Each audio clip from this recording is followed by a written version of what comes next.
আসসালামু আলাইকুম। টাঙ্গাইল বোয়াপুর আরকে টেলিকম থেকে আমি মোহাম্মদ রুবেল। আজকে আবারও একটি কাজ নিয়ে আসলাম। এই ফোনটির প্রবলেম ডিসপ্লের গ্রাফিক্স এবং লাইট। ফোন অন হয় কিন্তু ডিসপ্লেতে লেখা এবং লাইট কোনোটাই আসে না।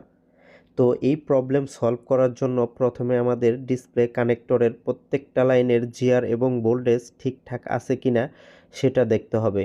তো ডিসপ্লে লাইনের ভোল্টেজ এবং জিআর দেখার জন্য আমাদের বর্ণীয় ওপেন করতে হবে, আর বর্ণীয় দেখে আমাদের প্রত্যেকটা লাইন চেক দিতে হবে। তো দেখুন, আমি ডিসপ্লে কানেক্টরের প্রত্যেকটা লাইন ভালো করে চেক দিয়ে নিচ্ছি। আমি প্রত্যেকটা লাইনের জিআর এবং ভোল্টেজ ঠিকঠাক পাচ্ছি, বাট এলসিডি বিএসএন এই লাইনটির -5 ভোল্ট এই ভোল্টেজটি পাচ্ছি না। তো এই ভোল্টেজটি মূলত গ্রাফিক্স আইসি থেকে আসে। তো এই ভোল্টেজটি আনার জন্য গ্রাফিক্স আইসি চেঞ্জ করতে হবে। গ্রাফিক্স আইসি থেকে মূলত দুটি ভোল্টেজ আউটপুট দেয়, বিএসপি এবং বিএসএন। যে দুইটা লাইনের ভোল্টেজ থাকে -5 ভোল্ট এবং +5 ভোল্ট। তো যদি কোনো মোবাইলের -5 ভোল্ট অথবা +5 ভোল্ট মিসিং হয়, সেই মোবাইলে ডিসপ্লে গ্রাফিক্স এবং লাইট কোনোটাই আসবে না।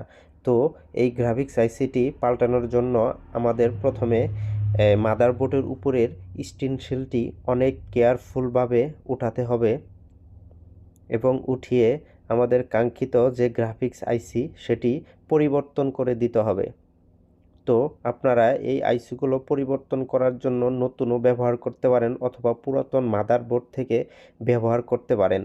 তো আমি পুরাতন মাদারবোর্ড থেকে ব্যবহার করে বেশি কনফিডেন্স পাই, কারণ পুরাতন মাদারবোর্ডের যে আইসিগুলো হয় সেগুলা নষ্ট খুব কম হয় আর নষ্ট কম থাকে, আর নতুন আইসিগুলো মার্কেট থেকে কিনলে অনেক সময় নষ্ট বের হয়।